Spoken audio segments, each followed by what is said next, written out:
it's like. So yeah, I only got 3 weeks left of this. But you know what? It's been a good holiday. But I might be extending my holiday. But at the moment, as I haven't heard anything, I will hear back from my carers next week if I can stay. Hopefully they said I can. I just asked them what is the budget.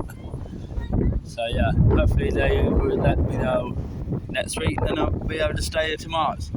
But before I hear anything, at the moment I've got 3 weeks and 5 days left, but that could change. So hopefully it does. So I don't want to go back home to Local Media, it's really like -4 this weekend and snow. So I'm glad I'm here in paradise.